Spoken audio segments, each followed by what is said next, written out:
3학년 친구들 반갑습니다. 우리가 지난 시간까지 3학년 1학기 10단원까지 국어 내용을 모두 살펴보았는데요.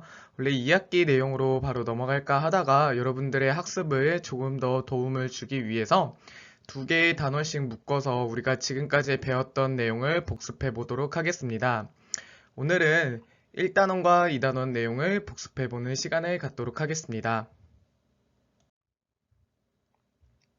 먼저 우리가 1단원에서 배웠던 내용은 재미가 톡톡톡이라는 단원 제목으로 다양한 감각적 표현에 대해서 배워보았습니다. 감각적 표현이란 눈으로 보고 귀로 듣고 입으로 맛보고 코로 냄새 맡고 손으로 만지면서 사물을 느낄 수 있습니다. 사물의 느낌을 생생하게 표현한 것을 감각적 표현이라고 합니다.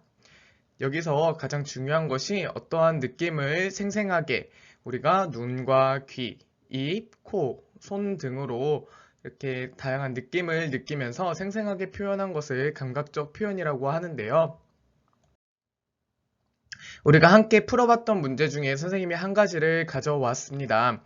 여기 보면은 매콤한 냄새가 솔솔 납니다. 이 냄새라는 거는 우리가 코랑 연결 지을 수가 있겠죠. 이렇게 코로 맡은 냄새를 생생하게 매콤하다라는 매콤한 냄새라고 했기 때문에 코와 연결할 수가 있고요. 길쭉하고 빨간색입니다 라고 했을 때는 어떤 모양이나 색깔을 우리는 눈으로 확인할 수 있기 때문에 눈으로 본 것을 생생하게 표현할 수 있었습니다. 그 다음에 물컹물컹하고 따뜻하다. 이렇게 어떤 물건을 만졌을 때 물컹물컹한 느낌이나 온도를 느낄 수 있은 따뜻함을 느낄 수 있었기 때문에 이거는 살과 연결해서 피부에서 느껴지는 촉감을 생생하게 표현했다고 할 수 있습니다. 마지막으로 매콤달콤해서 침이 퐁퐁 쏟아납니다 라고 했는데요. 매콤달콤이라는 것을 통해서 입에서 느껴지는 맛을 생생하게 표현하였기 때문에 혀로 연결할 수가 있었습니다. 선생님과 함께 지난 시간에 풀어봤던 문제들을 다시 한번 복습하면서 이 감각적인 표현이 무엇인지에 대해서 확실하게 이해하고 넘어갈 수 있도록 합니다. 그래서 우리가 감각적인 표현을 시에서도 찾아보았거든요. 시에서 대표적인 감각적 표현이 무엇이 있을지 강아지풀이라는 시를 통해 알아보았습니다. 여기에서 기역, 복슬복슬한, 찰랑찰랑 요 부분 있죠. 복슬복슬하다라는 것은 우리가 어떤 피부로 느껴지는 그런 느낌이기 때문에 촉각, 즉 손으로 만졌을 때의 느낌을 생생하게 표현한 것이라고 할 수 있고요. 살랑살랑, 꼬리가 살랑살랑 흔들려 보이는 것을 통해서 우리는 이게 시각적 표현을 활용한 것이라고 할 수 있습니다. 그 다음에 니은에서 요요요 이렇게 얘기를 하고 있는데요. 어떤 강아지를 이렇게 부르기 때문에 이거는 소리, 즉 청각적인 느낌이라고 할 수가 있습니다. 이렇게 시에서 우리가 감각적 표현을 찾아보았었고, 그 다음에 이야기에서도 감각적인 표현을 찾아서 밑줄을 그어 보았는데요. 여기서 바삭바삭, 어떤 과자를 먹었을 때 바삭바삭 소리가 났잖아요. 그 소리, 즉 청각적인 느낌을, 소리의 느낌을 생생하게 표현한 것이고, 깨악 끼룩끽 이렇게 갈매기가 우는 소리를 우리가 생생하게 표현해 보았습니다. 이것도 마찬가지로 소리, 즉 청각적인 느낌이라고 할 수가 있겠죠.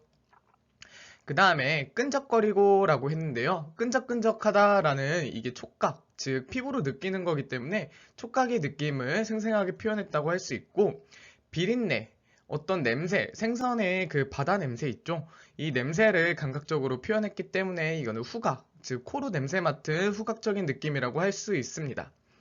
그리고 여기 마지막으로 고소하고 짭조름하고, 이렇게 고소하다, 짭조름하다, 어떤 음식을 먹었을 때 우리가 맛을 느끼는 것처럼 이것은 미각적인 느낌을 생생하게 표현한 것이라고 할 수 있습니다. 하나가 더 있었네요. 이 바삭바삭하는 아까 위에서 먼저 이야기한 바삭바삭, 즉 과자가 씹혔을 때 나는 소리를 생생하게 표현한, 즉 청각적인 느낌을 표현한 것이라고 할 수 있습니다. 이런 것들이 모두 감각적인 표현이었습니다. 우리가 2단원에서는 문단의 짜임에 대해서 배워보았습니다. 문단의 짜임에서 가장 중요한 게 무엇이었을까요? 가장 중요했던 것은 이 중심 문장과 뒷받침 문장이었습니다. 중심 문장은 문단 내용을 대표하는 문장이고, 뒷받침 문장은 중심 문장을 덧붙여 설명하거나 예를 드는 방법으로 도와주는 문장이라고 했습니다. 즉, 어떤 문단에서 가장 대표적인 문장, 그 문단의 핵심 문장을 우리는 중심 문장이라고 했고, 그 이외의 이 중심 문장을 뒷받쳐주는 것을 뒷받침 문장이라고 했습니다. 그래서 선생님과 함께 풀어봤던 문제 중에 이렇게 중심 문장과 뒷받침 문장을 알아보았는데요.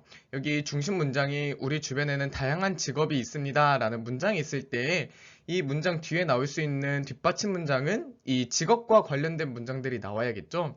그래서 이 우리의 안전을 지켜주시는 경찰관이 있습니다 라는 문장과 우리를 가르쳐 주시는 선생님이 있습니다. 이렇게 경찰관, 선생님이라는 직업을 나타내는 뒷받침 문장으로 문단을 완성할 수 있습니다. 그래서 이렇게 중심 문장과 뒷받침 문장을 알아보고 여러분들이 직접 중심 문장과 뒷받침 문장을 한번 적어 보았는데 그 대표적인 예시가 이거였어요. 내가 좋아하는 음식은 땡땡입니다 해서 선생님 같은 경우는 김밥이라고 했는데요. 뭐 어떤 친구들은 떡볶이, 치킨 이렇게 쓸 수가 있겠죠.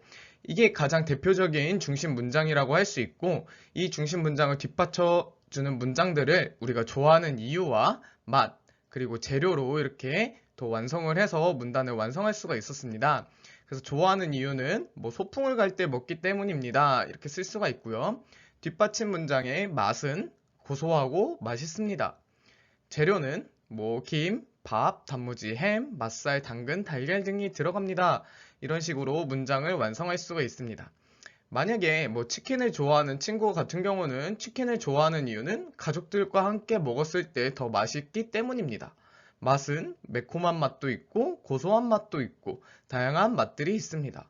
재료는 뭐 닭고기와 그리고 치킨을 튀길 때 쓸 수 있는 밀가루 반죽 등 이런 다양한 재료들을 함께 쓸 수 있습니다.